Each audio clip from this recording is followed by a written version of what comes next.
Vamos a terminar en esta tarde de ayuno con este tema que hemos puesto como nombre, la Gran Comisión.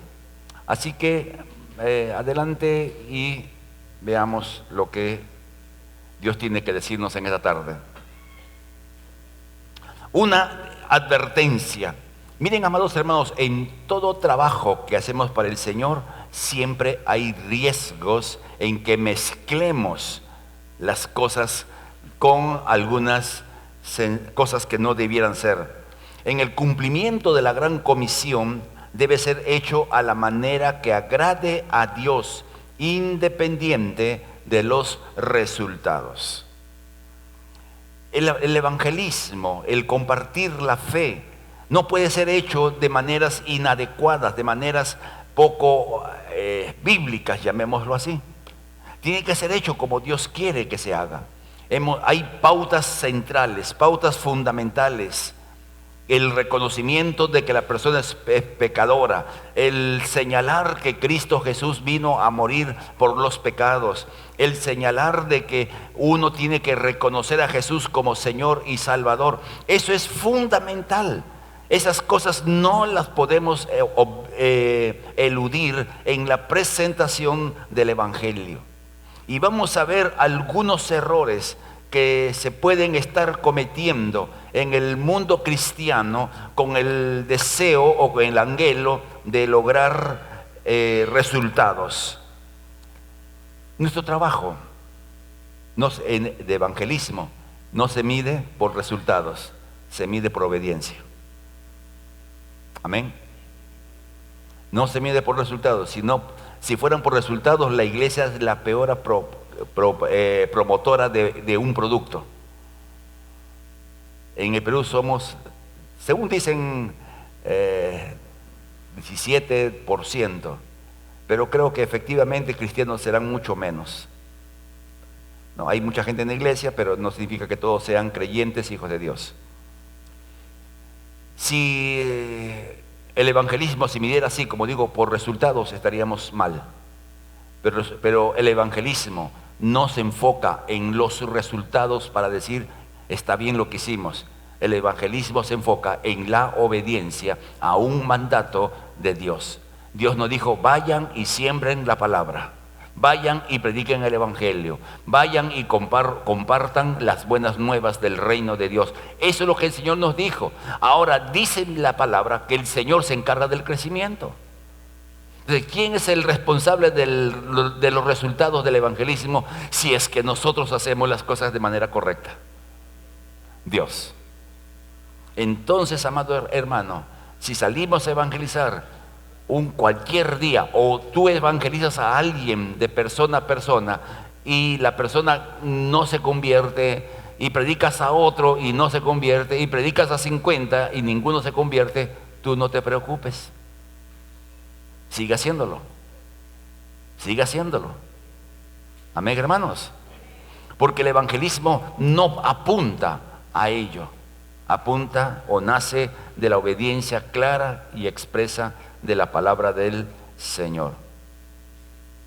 Entonces, veamos algunos errores que se están cometiendo en esto que estamos mencionando. ¿Qué pasó? Ahí está.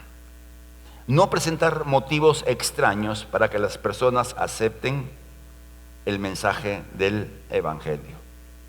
Es un lío, amado hermano, cuando se ofrece cosas que Dios no ofrece. Y vamos a pasar las dos para que se entienda a qué voy.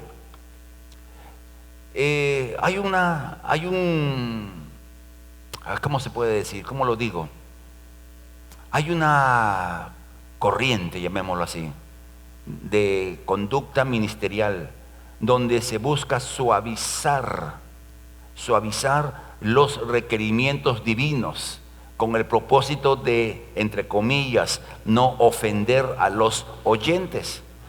Es decir, que un mensaje que no confronta a las personas, un mensaje que trata de agradar el oído de quienes están escuchando.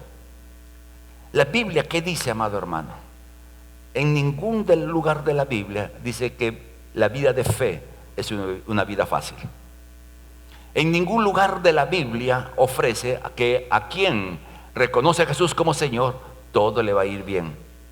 En ningún lugar de la Escritura se promete que el que se convierta a Jesucristo, reconociéndolo como Señor, va a tener prosperidad financiera. No se promete en la Biblia. Y usted dirá, pero la Biblia dice de que Dios prospera. Sí, es cierto, la Biblia lo dice. Pero tenemos que entender primero a quién les está diciendo. Cuando leemos el Antiguo Testamento, las promesas de prosperidad son muchísimas, pero para Israel. ¿Para quién? No es para la iglesia. No sé si se deja entender.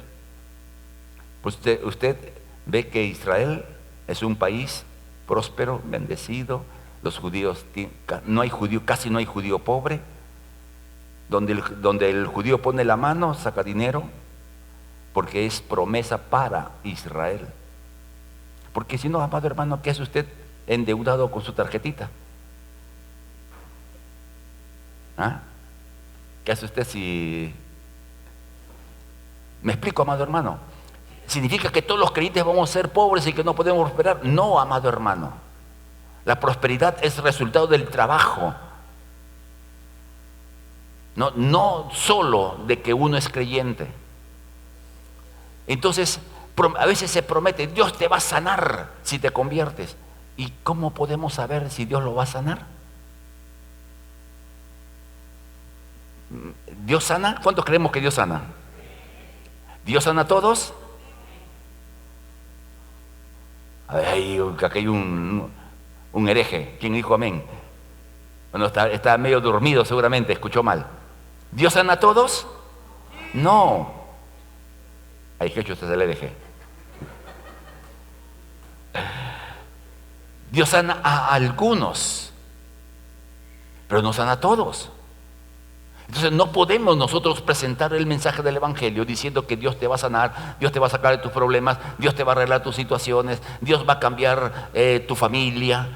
Miren, amados hermanos, ¿qué dice la Biblia? En 2 Timoteo 3:12, en la versión Dios habla hoy.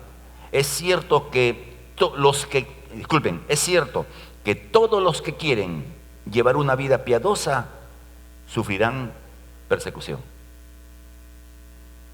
Si quieres vivir la vida de fe, vas a ser perseguido.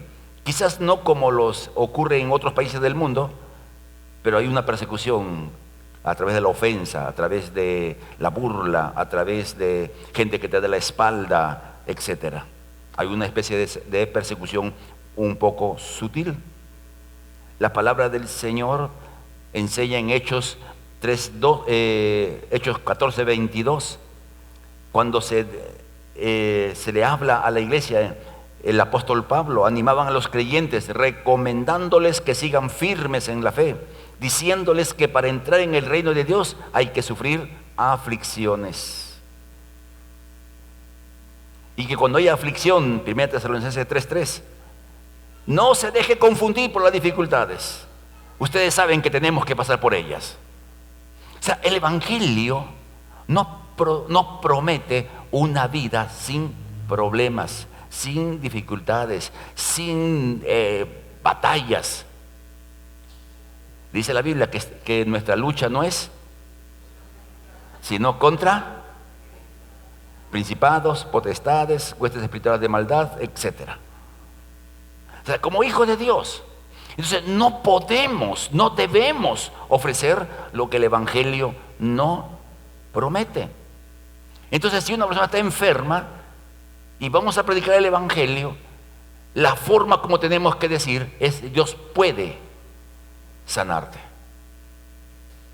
¿Se entiende? Estás en un lío, estás compartiendo un lío estás compartiendo a alguien que tiene un lío matrimonial. Es tan diferente decir Dios va a arreglar tu matrimonio en decir que Dios puede arreglar tu matrimonio. Entonces, no hacemos afirmaciones que la Biblia no promete. al menos en esta casa, amado hermano, ustedes van a escuchar siempre un mensaje que confronta a la persona con la realidad en la cual estamos viviendo. Así que cuidadito, hermano, con ofrecer, ni usar trucos. Cuando compartimos el Evangelio, yo recuerdo en los tiempos antiguos, hace años, ahí en la ciudad de Trujillo, llegó un evangelista y era la primera vez que escuchaba a alguien así, que estaba evangelizando y hace el llamado para que la gente se convierta y nadie pasaba. Y comienza a decir, en la ciudad de no sé qué, yo prediqué el Evangelio y ahí había una persona que no era creyente y no quiso aceptar a Jesús. Y salió de la reunión y ¡pum!, se murió. ¿Cuántos quieren aceptar a Cristo? Un montón.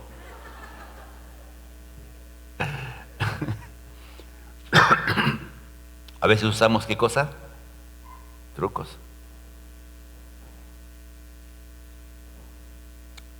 Recuerden que quien debe mover el corazón a la acción es el Espíritu Santo. Es el Espíritu de Dios quien debe mover a que la gente reconozca al Señor. Entonces, ¿cuáles deben ser nuestras motivaciones para compartir el Evangelio? En primer lugar, el temor al Señor. ¿Qué cosa es temor? Temor es respeto, no es miedo. El temor es el respeto que se le tiene a alguien que tiene dignidad en el concepto bíblico. Y el respeto a Dios nos lleva a la obediencia. El respeto a Dios, si respetamos a Dios, si honramos a Dios, necesariamente se debe manifestar a través de la obediencia. Es una inconsecuencia que uno diga que yo temo a Dios y no obedezca. Y es una inconsecuencia que alguien diga yo respeto a Dios, pero no haga lo que Dios dice que se haga. Es inconsecuente. Si decimos que tememos a Dios y respetamos a Dios, honramos a Dios, la forma como tenemos que demostrarlo es a través de la obediencia a aquellas cosas que Dios ha diseñado para nosotros. Entonces, la primera motivación es ello, el respeto a Dios. ¿Cuántos nosotros respetamos a Dios? Así tú no quieras, tienes que respetarlo, porque Él es tu Señor. Amén. Es tu Señor.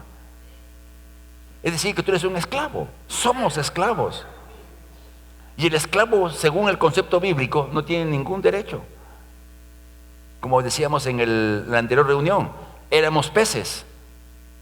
Ahora somos. Depende del cocinero. ¿Qué nos hace? Guisos, frito, ceviche, a la parrilla, a lo que fuera.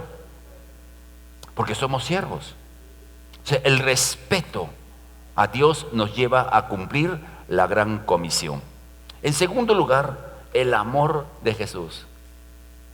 Pablo dice que él sentía que el amor de Cristo lo constreñía, le apretaba de tal manera, si Cristo murió por uno, luego todos murieron. Entonces, el amor de Jesús, tan amplio y eterno, está al alcance de todos. Pero las personas no pueden disfrutar del amor de Dios mientras no haya el puente entre nosotros y ellos. ¿Cómo las personas podrán conocer que Dios los ama si no hay alguien que les diga que Dios los ama? ¿Cómo la gente podrá saber que Cristo Jesús nació de una mujer y desarrolló una vida normal de ser humano y murió en la cruz, en la cruenta cruz, por amor? ¿Cómo la gente podrá borrar de sus conceptos las ideas equivocadas respecto a la muerte de Jesús? Una de las cosas, por ejemplo, respecto a lo que estamos hablando del amor de Dios mostrado en la cruz, que mucha gente cuando escucha o ve acerca de Jesús crucificado, lo que le despierta es pena. Lo que le despierta es lástima. Pobrecito Jesús, cómo sufrió. Y algunos de nosotros también de repente, antes de ser creyentes, ese era el concepto que teníamos. Pobrecito Jesús, ¿qué es lo que le hicieron? Porque no se comprende que el sufrimiento de Jesús no tiene nada que ver con el aspecto físico de la persona. Tiene que ver con la demostración del amor de Dios por las personas. Ese es el punto de la crucifixión de Jesús, el amor de Dios demostrado al entregar a su Hijo que muera por los culpables. Entonces, la segunda motivación es que el amor de Jesús demostrado en la cruz tiene que ser conocido. ¿Y quién lo va a dar a conocer? A ver, levanten la mano los que tienen que dar a conocer el amor de Jesús. Así de mala gana,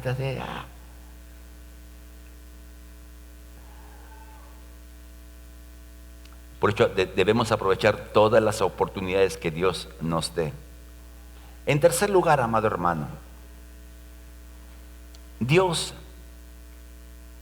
que nos mueve a evangelizar, Dios que nos ordena a evangelizar, Dios que ha puesto un peso de responsabilidad sobre nuestros hombros, no nos deja solos. La palabra de Dios nos enseña que Dios nos ha capacitado para hacer aquello que Dios quiere que hagamos. Es decir, poniendo un ejemplo, es como que Dios ordene que saltemos una altura de 2,50 m. ¿Quién de los que estamos acá podríamos saltar sin ningún tipo de ayuda 2,5 m? Nadie, amado hermano. Pero si Dios ordenara que saltáramos 2,5 m, que todos pudiéramos saltar 2,5 m, Dios hubiera puesto en nuestra constitución la capacidad para hacerlo. Porque Dios es justo y lo que ordena está hecho a la altura de la capacidad de cada uno de los que son sus hijos. O sea, usted tiene la capacidad, Dios lo ha capacitado, Dios le ha dado lo que usted necesita para que pueda compartir el evangelio. Comencemos. ¿Usted cree que Dios ha cambiado su vida? ¿Usted cree que Dios ha cambiado su vida? No, algunos están medio dudando. Yo creo que sí, ¿no? Entonces, ya tienes algo que decir. Y como decíamos en la anterior sesión, la familia te conoce. Ahora, si la familia te mira y sigues igual que antes, no hables nada mejor. ¿Ya? Amén. Si sigues siendo igual que antes, como nada ha cambiado en tu familia, mejor cierra la boca. Y haz que Dios trate con tu vida, para que tu vida sea un testimonio de que Dios cambia. Ok. ¿Cuántos han encontrado paz en medio de la tormenta como creyentes? ¿Eso puedes decir? ¿Se dan cuenta que no tienes que saber todo un curso de teología o no tienes que haber llevado años en la iglesia para poder recién testificar de Cristo? O sea, tu propia experiencia la puedes contar. Lo que tú estás viviendo y lo que Dios está haciendo en tu vida es una razón suficiente como para que tú puedas hablar del amor de Dios. Y Dios va a usar tus palabras y Dios va a usar tu testimonio. En la segunda sesión hablamos del Gadareno. En una de las sesiones hablamos del Gadareno. Cuando leemos acerca del Gadareno, dice que él fue anunciando lo que Dios había hecho y muchos creyeron en el Mesías. Cuando Felipe, después que Jesús resucitó y ascendió al cielo, cuando Felipe fue a evangelizar a Samaria, las ciudades enteras se convertían, porque un gadareno que había sido endemoniado había sido liberado y contó lo que Dios había hecho con él. No había sido discípulo de Jesús, no sabía nada de Jesús, había estado endemoniado sabe Dios cuánto tiempo, pero ¿cuál era su palabra? Dios me liberó de 2,000 demonios. Ese Jesús me liberó. Entonces no es que tú tengas que saber mucho, no es que tú tengas que conocer muchas cosas acerca de Dios, tu testimonio. Porque todos tienen un testimonio. Amén. Todos tenemos un testimonio. Y eso es lo que podemos compartir de lo que Dios ha hecho en nuestras vidas. Entonces, la gran pregunta, ¿dónde evangelizar? El mundo entero es el campo donde evangelizar. O sea, donde Dios nos lleve y donde Dios nos ponga, tenemos oportunidad, si es que Dios así lo quiere, de evangelizar. Nuestra responsabilidad es buscar la puerta que el Señor nos dé la oportunidad de usarla para compartir la fe. O sea, el mundo entero es el campo y tenemos que pedirle: Señor, enséñame qué puertas debo tocar o qué puertas debo usar. Entendiéndose como la palabra puertas, oportunidad. Y todos tenemos oportunidad. ¿Cuántas damas van al hospital a su atención médica? A ver, damas que vayan al hospital. Ya. ¿Qué hacen las damas cuando se juntan ahí en el hospital? 2 damas juntas o 3 damas juntas. ¿Qué hacen? ¿Ah? ¿Cómo? Conversar y contar comienzan a hablar de lo que tienen, de lo que toman, del médico que los atiende. Comienzan a hablar de un montón de cosas. Ni se conocen. Ni se conocen. Y están hable y hable. Entonces, amadas hermanas, si una dama que tú no conoces abre la puerta y comienza a conversar contigo, aprovecha esa puerta. Pero está enferma, yo también, ¿qué voy a decir? Tu testimonio. Que estando enferma, tú confías que Dios está al control de tu vida. Que no te desesperas ni te angustias, porque Dios es el Señor de tu vida y tiene el control. Que aunque no entiendo por qué me pasa, sé que el Señor tiene razones suficientes para permitir esto. Amén. ¿Qué estamos haciendo? Aprovechando las oportunidades. Con los hombres no hay mucho que decir en el hospital, amado hermano. No, los hombres llegamos, nos sentamos, casi siempre se lleva periódico, ahora con el celular, nada más, ya está feliz de la vida el hombre y su celular. ¿Las damas han visto eso en los hospitales? ¿Han visto eso? El hombre sentado ahí o con su periódico. Pocos son los habladores, que sí los hay, ¿no? Y que aburre.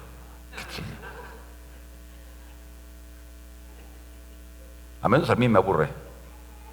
Entonces cuando yo estoy en el hospital, y ahí me pasó una vez en el Barto, y comienza a hablar, y que yo está, sí, y se dio cuenta que no quería hablar.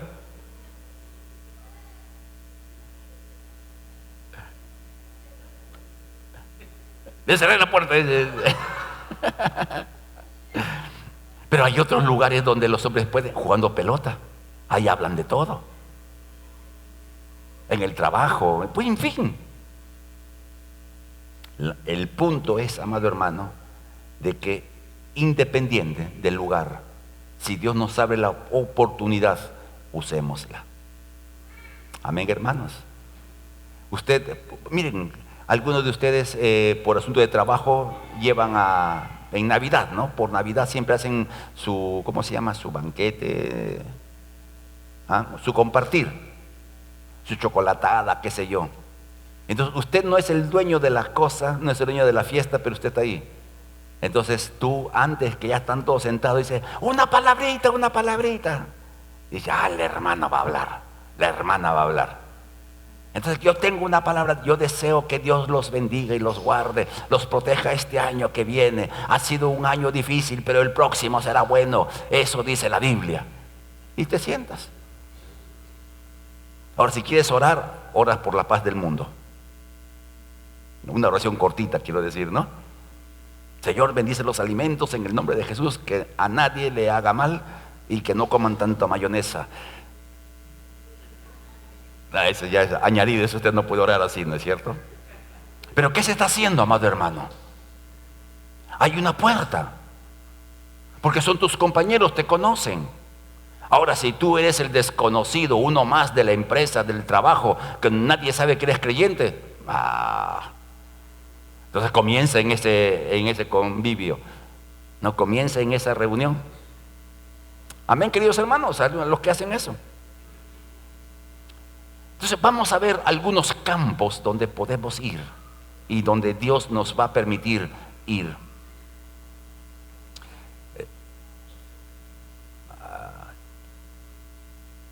Aquí es. Un campo amplio para compartir el consuelo de Dios son los hospitales. Mateo 25:36 habla de dos realidades. Estaba desnudo y me vestiste, estaba enfermo y me visitaste, en la cárcel y viniste a mí.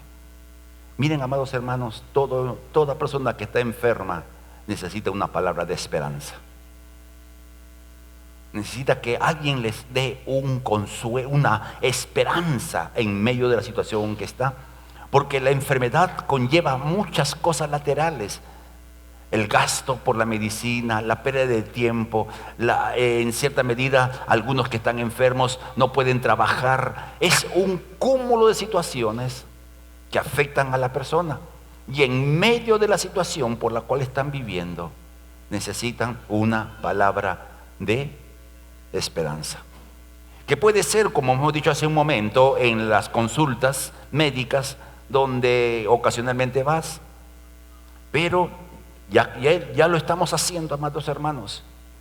Pero se puede ir a los hospitales a visitar a gente que tú no conoces, gente que de repente nunca más volveremos a ver, pero tenemos que ir. Hay un equipo, el hermano José Arone, que es el encargado, y hay gente que tiene un corazón compasivo con el que sufre, un corazón que no es indiferente al dolor de las personas, que tiene mucha misericordia. Así que usted contacte con el hermano José, diga: hermano José, ¿cuándo van a ir a los hospitales? A mí me gustaría ir. El próximo sábado, este sábado que viene, 7 creo que hay, van a ir a visitar el hospital Carrión, si no me equivoco. Y el próximo sábado vamos a ir al hospital del cual usted se escapó, el Arco Herrera. No, se va a visitar el Arco Herrera. Uno dice: ¿qué cosa podemos predicar a gente con problemas mentales? Ahí está el endemoniado. Jesús nunca hubiera ido si pensaría como algunos piensan. ¿Cómo vamos a predicarle a personas que no tienen, digamos, un orden en su cabeza? Amén, hermanos. ¿Y cómo se puede ir? El sábado 14, ¿no? El sábado 14, 2 de la tarde, se van a reunir aquí. Y de aquí van a salir al hospital Larco Herrera. Y se va a hacer una chocolatada. ¿Y usted qué puede hacer? Usted puede llevar útiles de aseo personal. Jabón de lavarse el rostro, pasta dental, cepillos, de repente toallas. Pero usted no, si va a ir, no vaya con las manos vacías. Porque hemos ido 3 o 4 veces, ya hemos ido al hospital. Y se llevaba ropa para los internos, pero nos enteramos de que la ropa no llegaba al necesitado. Y es triste, amado hermano, porque la ropa tenía un destino. Por eso la corrupción, amado hermano, es transversal. Todos los aspectos de la sociedad. Entonces, ¿usted qué va a hacer, amado hermano? Usted va a llevar sus jaboncillos, unos cuantos jaboncillos o jabones, como usted quiera llamarlo, su pasta dental, lo que usted pueda. Y ahí encuentra a uno que está a quien conversa y dice: toma, para tu uso personal. Y la persona, en ese momento en que podemos estar dándole algo, su mente puede abrirse a que la palabra de Dios penetre, porque alguien le está mostrando misericordia. Los cuadros en el hospital, en ese hospital, son muy tristes, amados hermanos, como cualquier hospital. Hay gente que nadie lo visita. Nadie. Como hay también en los hospitales públicos, gente que está abandonada y que no saben qué hacer con los enfermos, algunos enfermos. Entonces, ¿qué tenemos acá? ¿Cuál es un campo que Dios nos abre? Los hospitales, tenemos acá uno cerca en la avenida Tomás Valle. Entonces, amados hermanos, si su corazón es un corazón compasivo con el que sufre, únase al equipo del hermano José. Amén, hermanos. Únase a ese equipo y a ir y compartir ese mensaje de esperanza que Dios nos ha dado. Otro campo que Dios tiene para la iglesia es compartir misericordia con los que están en la cárcel, llevándoles el mensaje de libertad, que no es libertad física, no es libertad legal, es la verdadera libertad, la libertad espiritual. Igualmente Mateo 25:36 nos dice que el Señor nos va a tomar cuenta si visitamos a los que están presos. Es interesante, amado hermano, que la pérdida de la libertad por causa de delitos o por causa de injusticia es una de las peores pérdidas que puede tener el ser humano. Perder la libertad es una cosa muy complicada. Imagínese usted, querido hermano, usted puede hacer con su vida, ir a donde sea, comer lo que usted quiera, trabajar, pero una persona que está en la cárcel, todos esos privilegios le son quitados. Aparte de la corrupción que hay dentro de la misma cárcel, que es otra historia. Pero podemos ir y tenemos que ir. Todavía no lo hemos hecho, amado hermano. No hemos ido a visitar la cárcel, pero si Dios nos está diciendo que tenemos que ir y hacerlo, la cárcel es una puerta que vamos a pasar. Amén, hermanos. Ahora, de cierto, no todos tienen un corazón para ir a la cárcel, pero hay quienes lo tienen. Hay quienes tienen eso en su corazón y que no tienen recelo en ir y acercarse a los que están, digamos, en esa condición tan triste y hablarles de Cristo, ¿no? Y con todas las cosas que se ven es innecesario. Otra manera, amado hermano, en que podemos evangelizar es llevar el mensaje visitando casa por casa. Usted dirá, pero ya esa forma lo usan los testigos de Jehová y ellos, está bien que lo usen. El que lo usen no invalida el método. Amén. El que los testigos de Jehová usen la manera inadecuada para sus fines propios. En esto sí hemos hecho, como Ibe Callao, hemos salido, hemos ido a evangelizar casa por casa. Y en un tiempo, cuando estábamos también todavía en Tomás Valle, la forma como hacíamos visitación era bien simple.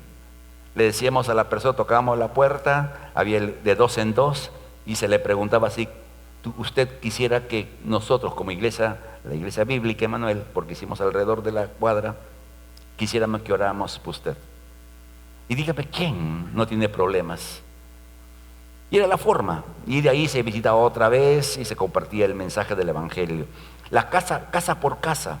Miren, la Biblia enseña que la suegra de Pedro estaba enferma y Jesús fue a la casa de la suegra de Pedro para orar y levantar a la suegra de Pedro. Y el resultado de ese trabajo fue que la suegra sirvió a Jesús. O sea, de estar enferma fue sanada y comenzó a servir. Pero ¿cuál es el punto? Jesús yendo a una casa. Jesús pudo haber dicho, a ver, trae a tu suegra y aquí yo la sano, estoy cansado, estoy fatigado, yo no entro a cualquier casa, etcétera, está lejos. No, Jesús fue a la casa y llevó la palabra de esperanza, la palabra de sanidad. Cosas que nosotros también podemos y debemos hacer. Otro campo que podemos ir, y esperamos en Dios poder hacerlo, es visitar a los hermanos que dejaron de asistir a la congregación. Somos una congregación mediana, no somos una gran congregación, una congregación gigantesca, somos una iglesia mediana. Y a decir verdad, amado hermano, yo conozco de rostro a muchos de ustedes, y de muchos de ustedes no conozco su nombre.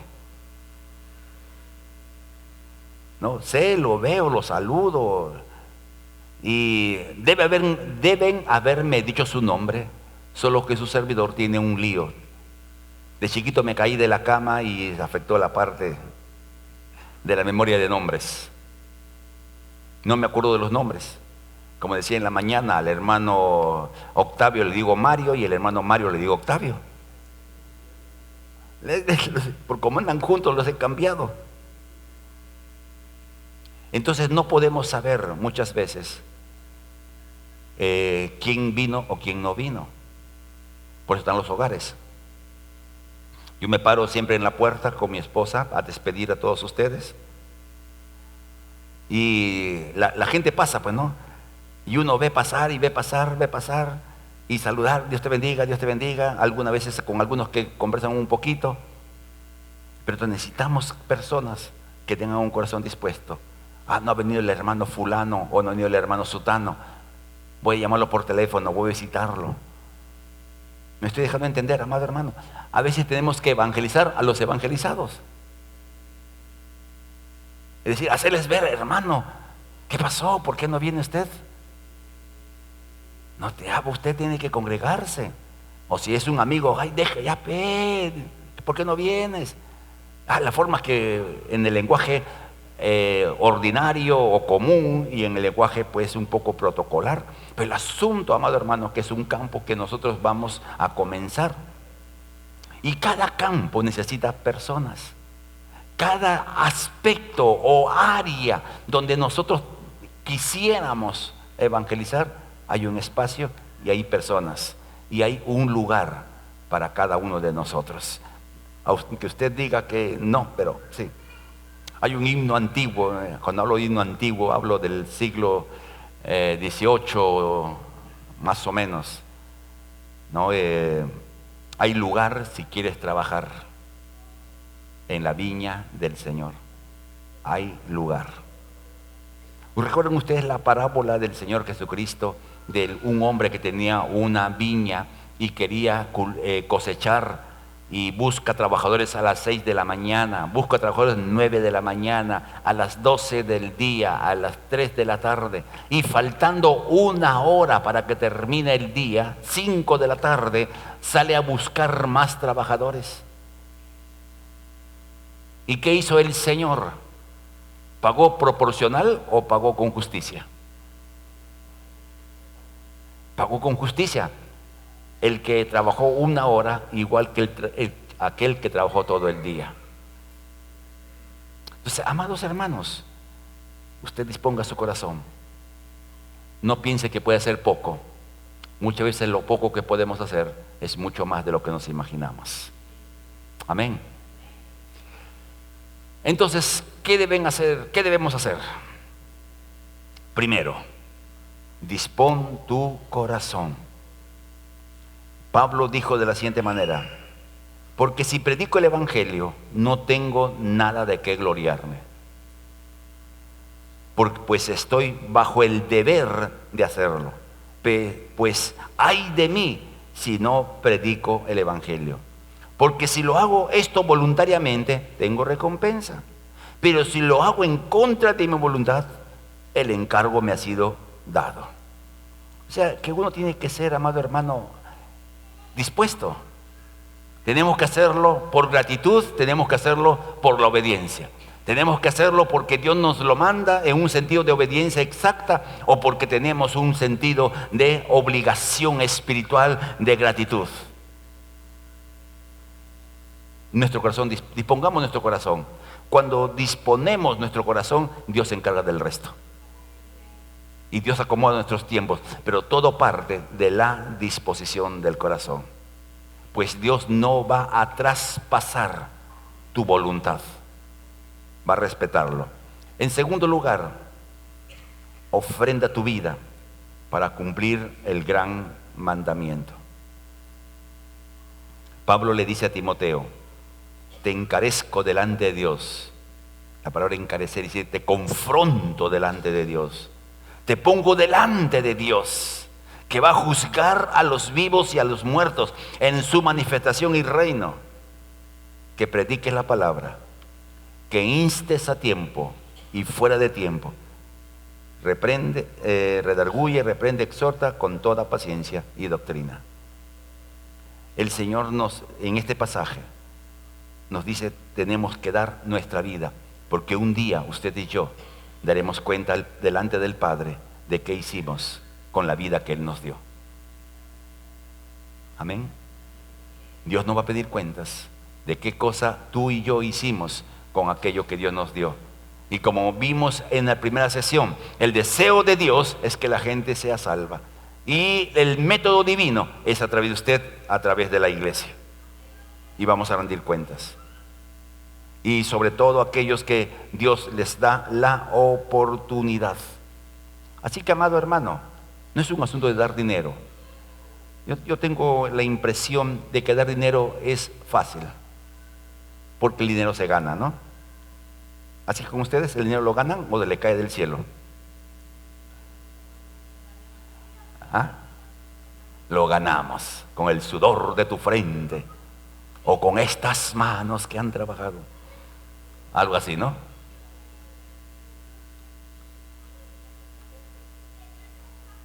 Pero, amados hermanos, ¿qué es lo que nosotros tenemos que entender? Que el tiempo no lo puedes recuperar. El tiempo es más valioso que el dinero. Porque tú usas, gastas, malgastas el tiempo, jamás lo recuperas. Miren, algunos que les gusta trasnochar porque les gusta ver programas de televisión hasta tarde. Lo que la ciencia nos dice es que las horas de sueño que tú pierdes jamás las recuperas así duermas en el día siguiente. No recuperas. Dios en su sabiduría te dice que el tiempo que tú usas es el tiempo que nunca recuperas. Y la mejor manera, amado hermano, de usar nuestro tiempo es en el reino de Dios. Ahí usamos el tiempo. Entonces es como una inversión. Y cuando uno invierte, ¿qué recibe a cambio de la inversión? Ganancia. Yo estoy convencido, hermanos, de que algunos hermanos, no de la IB Callao, porque la IB Callao todos somos calidad, que dicen esto: no tengo tiempo. Y la razón muy simple, porque no tienen tiempo, es que no dan tiempo. Porque lo que sembramos, cosechamos. Entonces no tienes tiempo, no porque tengas muchas cosas que hacer, sino porque no le das tiempo a quien debes darle tiempo. Y Dios no es deudor de nadie. Así que, amado hermano, ofrendemos la vida para hacer y cumplir la gran comisión. En tercer lugar, cada día toma tiempo para orar por esto. Cada día, amado hermano, como iglesia, y espero que la mayoría lo esté haciendo, y si no lo está haciendo, sería bueno que comience, 1/4 para las 6 de la mañana, 5:45 de la mañana, las 6 menos 15, la forma que se diga la hora. Estamos orando por la IB Callao. 15 minutos de tu día antes de levantarte a hacer tu trajín cotidiano. Ahora, si tú te levantas más temprano, entonces puedes orar más temprano, no hay problema. Pero el asunto, amado hermano, es que nos unamos como iglesia a orar por la IB Callao todos los días, 15 minutos antes de las 6 de la tarde, a excepción de los sábados que venimos a orar acá. Ahora, si usted no puede venir a orar los sábados, no significa que usted tiene descanso. Usted ore también en su casa. 15 minutos antes de las 6 estamos orando. Amén. Me da ganas de preguntar cuántos están haciéndolo, pero no quiero que algunos mientan diciendo que lo hacen cuando no lo hacen. Y no quiero despertar orgullo de alguno. Yo soy un hombre de oración. No, tranquilos. Eso es usted y Dios. Porque la Biblia dice que cuando tú ores tienes que entrar en tu lugar secreto y tu Padre que te ve en secreto te recompensará en público. Entonces tomemos tiempo para orar. Que Dios prepare corazones, que Dios use a las personas que van a evangelizar con la caja roja. Y en estos 15 días que tenemos todavía por delante, Señor, usa a quienes vamos a ir al Arco Herrera. Y pones un postdata: Señor, que no me retengan. No, esa es una broma ya, ¿no? Pero orar para que Dios use.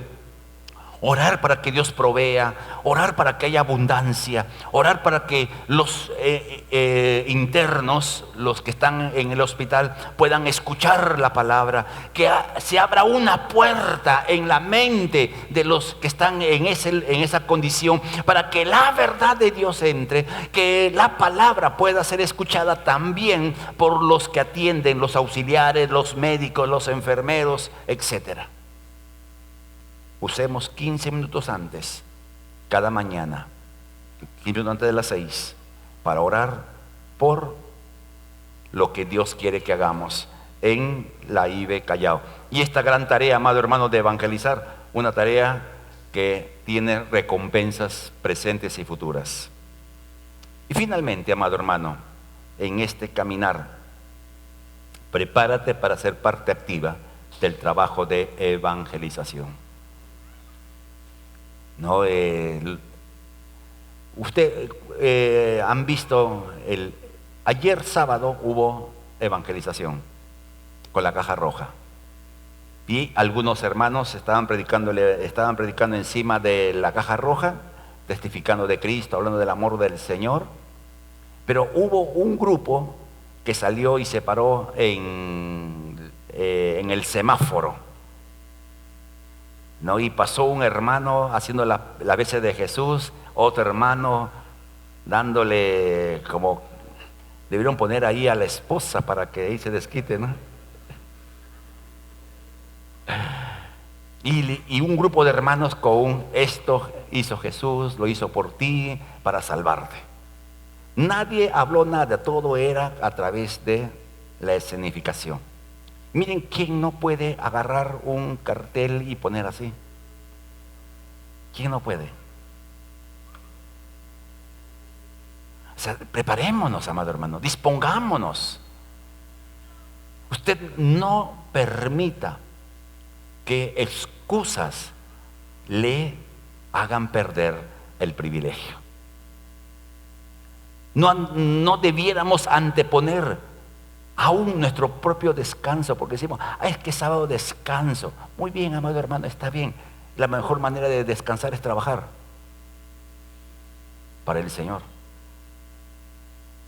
La Biblia dice que llevemos su yugo llevemos sobre nosotros, ligera su carga y fácil de llevar, y hallaremos descanso para nuestra alma. Y no es el alma solamente, sino para nuestra vida íntegra.